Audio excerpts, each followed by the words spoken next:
नमस्कार दोस्तों, आपका अपने चैनल मनोज गुप्ता एकेडमी में आपका स्वागत है।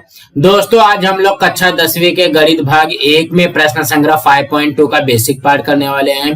दोस्तों, अभी तक आप लोगों ने इस चैनल को सब्सक्राइब नहीं किया तो प्लीज सब्सक्राइब चैनल, लाइक कीजिए और अपने फ्रेंड्स के साथ शेयर कीजिए। दोस्तों, बाकी विषय के भी प्रश्न उत्तर के वीडियो बना करके अपलोड किया गया है, उसका लिंक आपको डिस्क्रिप्शन बॉक्स में दिया गया, आप लोग वहां पर जाकर के देख सकते हैं। तो आइए अब हम लोग चालू करते हैं प्रश्न संग्रह 5.2 का बेसिक पार्ट। क्या दिया गया है बेसिक पार्ट में? सबसे पहले यहाँ पे बोल रहा है थोड़ा सोचें। क्या सोचना है? निम्नलिखित प्रयोगों में से कौन से प्रयोगों में अपेक्षित फल मिलने की संभावना अधिक है? तो यहाँ पे ध्यान से देखेंगे, पहले में क्या दिया गया है? एक पासा फेंकने पर एक मिलना।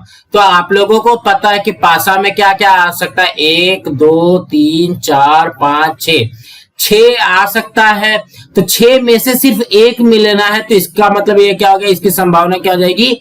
1/6 आ सकता है। तो कहने का क्या मतलब, जैसे यहाँ पे ये 6 आ गया, 4 आ गया, 5 आ गया, 3 आ गया, 2 आ गया, 1 आ गया ना। हमको क्या निकालना है? एक मिलने की संभावना निकालना है। तो यहाँ पे क्या हो जाएगा? 1/6, मतलब 6 में से कोई भी एक आएगा। और दूसरा क्या बोल रहा है? एक सिक्का उछालने पर चित्त मिलना।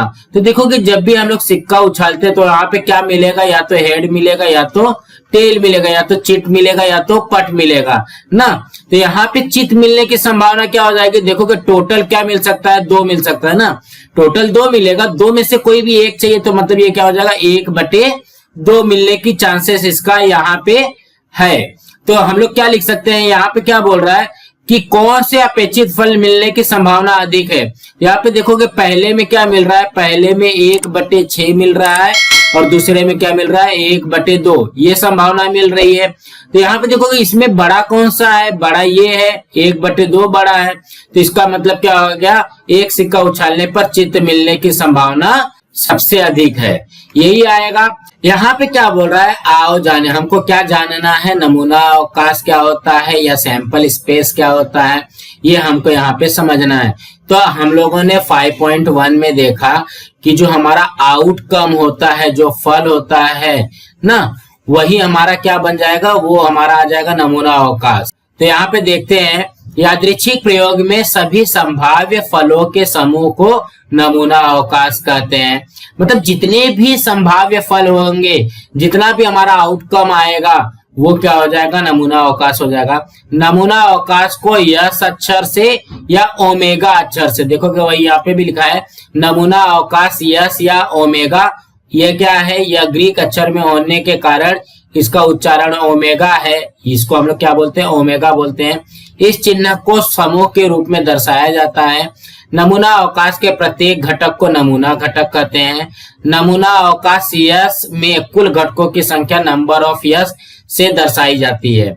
नंबर ऑफ यस शांत हो तो उसे शांत नमूना अवकाश कहते हैं। शांत नमूना अवकाश के कुछ उदाहरण आगे तालिका में दिया गया है। तो कहने का क्या मतलब है? जितना भी हम लोग यहाँ पे जो फल लिखते हैं, जो आउटकम्स लिखते हैं, जैसे इसके अंदर मान लो 1 लिख लिया, 2 लिख लिया, 3 लिख लिया, 4 लिख लिया, 5 लिख लिया, 6 लिख लिया ना। तो ये क्या हो जाएगा? ये हमारा हो जाएगा नमूना घटक। देखोगे क्या बोल रहा है? नमूना अवकाश के प्रत्येक घटक को नमूना घटक कहते हैं। यहाँ पे इसके अंदर के प्रत्येक घटक क्या हो गए? ये नमूना घटक हो जाएगा। और हम लोग इसको नमूना अवकाश को यहाँ पे यस अक्षर द्वारा दर्शा सकते हैं। इसको आप लोग ओमेगा से भी दर्शा सकते हो। देखोगे यहाँ पे दिया गया है, सबसे पहले अनुक्रमांक दिया गया है, यादृच्छिक प्रयोग दिया गया है, नमूना अवकाश दिया गया है, और घटनाओं के नमूना बिंदुओं की संख्या दिया गया है। मतलब यहाँ पे नंबर ऑफ यस दिया गया है। यहाँ पे देखोगे पहले में क्या बोल रहा है? एक सिक्का उछाला गया। जब भी आप लोग एक सिक्का उछालोगे, या तो हेड आएगा या तो टेल आएगा। ये क्या हो जाएगा? ये हो जाएगा हमारा नमूना अवकाश यस बराबर, देखोगे ब्रैकेट के अंदर एच एन टी आ गया है। अब यहाँ पे काउंट करो 1 2, मीन्स ये क्या हो जाएगा? नंबर ऑफ यस कितना हो जाएगा? 2। इसके अंदर कितने घटक है? पहला घटक, दूसरा घटक, 2 ही घटक है, तो यहाँ पे 2 घटक आ जाएगा। अब अगर 2 सिक्का उछालेगा तो क्या आएगा? Head head, head tail, tail head, और टेल टेल आ जाएगा ना। तो जब 2 सिक्का एक साथ में उछाला जाएगा तो यहाँ पे ये आएगा। तो ये क्या हो जाएगा? नमूना अवकाश हो जाएगा। तो इसमें कितना बनेगा? 1 2 3 4। तो नंबर ऑफ यस हमारा कितना हो जाएगा? ये आ जाएगा 4। अब यहाँ पे देखोगे 3 सिक्के उछाले जाएंगे तो क्या हो जाएगा? तीन सिक्के का आएगा ना, पहला सिक्का, दूसरा सिक्का, तीसरा सिक्का। यहाँ पे जब तीनों सिक्का साथ में उछाला जाएगा तो head head head, head head tail, head tail head, tail head head, head tail tail, tail head tail, tail tail head, और यहाँ पे टेल टेल टेल। इस तरीके से आता है। ये क्या हो जाएगा, नमूना अवकाश हो जाएगा। ये नमूना घटक हो गए। यहाँ पे नमूना अवकाश को यस से लिख दिया और एक काउंट करो, 1 2 3 4 5 6 7 8। तो नंबर ऑफ यस कितना हो जाएगा, 8 आएगा। अब यहाँ पे एक पासा फेंका गया तो क्या क्या आएगा, 1 2 3 4 5 6। तो इसमें कितने घटक है, 1 2 3 4 5 6। यहाँ पे 6 घटक है तो ये नंबर ऑफ यस कितना हो जाएगा, ये हो जाएगा 6। और ये क्या हो जाएगा, सैंपल स्पेस या नमूना अवकाश हो जाएगा 1 2 3 4 5 6। ये हो जाएगा हमारा घटक। अब यहाँ पे अगर दो पासे फेंके गए तो क्या हो जाएगा, देखो कि जब भी दो पासा फेंका जाएगा तो कैसे बनेगा, पहले पासे पे 1, दूसरे पासे पे 1 आ सकता है, फिर पहले पासे पे 1 और दूसरे पासे पे 2 आ सकता है, पहले पासे पे 1 दूसरे पासे पे 3 आ सकता है, पहले पासे पे 1 दूसरे पासे पे 4 आ सकता है, पहले पासे पे 1 दूसरे पासे पे 5 आ सकता है, पहले पासे पे 1 दूसरे पासे पे 6 आ सकता है। ठीक उसी तरीके से अब पहले पासे पे 2 दूसरे पासे पे 1 आ सकता है, पहले पासे पे 2 दूसरे पासे पे 2 आ सकता है, पहले पासे पे 2 दूसरे पासे पे 3 आ सकता है, पहले पासे पे 2 दूसरे पासे पे 4 आ सकता है, पहले पासे पे 2 दूसरे पासे पे 5 आ सकता है, पहले पासे पे 2 दूसरे पासे पे 6 आ सकता है। तो कहने का क्या मतलब है, ये जो पहला वाला नंबर दिया गया है, ये वाला, उसके बाद में ये वाला, ये वाला, ये सब क्या है, ये सब पहले पासे वाले नंबर हैं। और जो उसके बाद वाला जो नंबर दिया गया है, जैसे यहाँ पे 6 6 6 6 ये दिया गया, ये दूसरे पासे के नंबर है। तो ऐसे टोटल कितने नंबर हो जाएंगे, यहाँ पे आप लोग ध्यान से देखोगे, ये 6 और यहाँ पे 6 6 6 का 36। तो नंबर ऑफ यस कितना हो जाएगा, 36। तो कहने का क्या मतलब है, अगर दो पासे फेंके गए हैं तो नंबर ऑफ यस कितना हो जाएगा, 36 आएगा। तो आप लोगों को यह याद रखना पड़ेगा, एक सिक्का उछाला गया तो नंबर ऑफ यस 2, 2 सिक्के उछाले गए तो नंबर ऑफ यस 4, 3 सिक्के उछाले गए तो 8, एक पासा फेंका गया तो नंबर ऑफ यस 6, 2 पासे फेंके जाएंगे तो कितना हो जाएगा, 36। अब क्या बोल रहा है, 1 से 25 संख्या वाले कार्डों की गड्डी में से एक कार्ड निकालना। तो यहाँ पे देखोगे सैंपल स्पेस नमूना अवकाश में क्या आ जाएगा, 1 2 3 4 5 6 7 8 9 10 11 12 13 14 15 16 17 18 19 20 21 22 23 24 25। इस तरीके से हम लोग लिख लेंगे। तो ये क्या हो जाएगा, हमारा सैंपल स्पेस हो जाएगा ना। यहाँ पे टोटल कितना हो जाएगा, यहाँ पे 25 हो जाएगा। तो नंबर ऑफ यस कितना आ जाएगा, ये आ जाएगा 25। अब क्या बोल रहा है, अच्छी तरीके से फेंटे हुए ताश के 52 पत्तों की गड्डी में से ताश का एक पत्ता खींचना।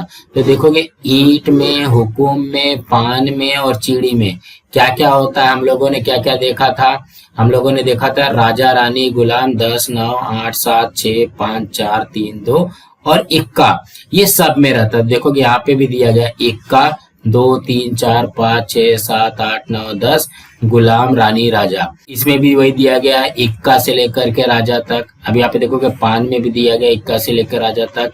उसके बाद में चीड़ी में भी दिया गया इक्का से लेकर के राजा तक। मतलब ये 13 ये 13 ये 13 और ये 13, कुल मिलाकर के कितना हो जाएगा, 13 13 13 13, ये हो जाएगा 52। तो नंबर ऑफ यस कितना आ जाएगा हमारा, ये आ जाएगा 52। अब क्या बोल रहा है, इसे ध्यान में रखें।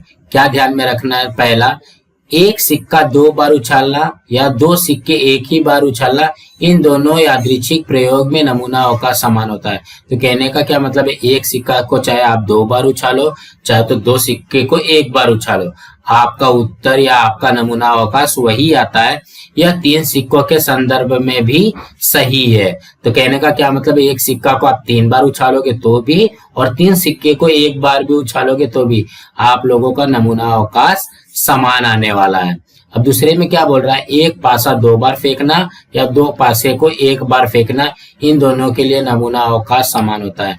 तो कहने का क्या मतलब है, एक पासा को हम लोग अगर 2 बार फेंकते हैं, जो उसका आउटकम आएगा, जो उसका फल आएगा, जो उसका नमूना अवकाश आएगा, वो 2 पासे को 1 बार फेंकने पे भी वही नमूना अवकाश, वही फल आने वाला है। मतलब ये समान होता है या समान आता है। सो दोस्तों इसी तरीके से समझना था। दोस्तों आज हमारा यहाँ पे बेसिक पार्ट कंप्लीट हुआ। दोस्तों अगली वीडियो में हम लोग प्रश्न संग्रह 5.2 करेंगे। दोस्तों आप लोगों को ये वीडियो कैसा लगा आप लोग कमेंट बॉक्स में जरूर लिख करके बताइए और इस वीडियो को ज्यादा से ज्यादा लाइक कीजिए, अपने फ्रेंड्स के साथ शेयर कीजिए ताकि उनको भी प्रश्न संग्रह 5.2 का बेसिक पार्ट मिल सके और इस चैनल को सब्सक्राइब कीजिए। नमस्कार दोस्तों।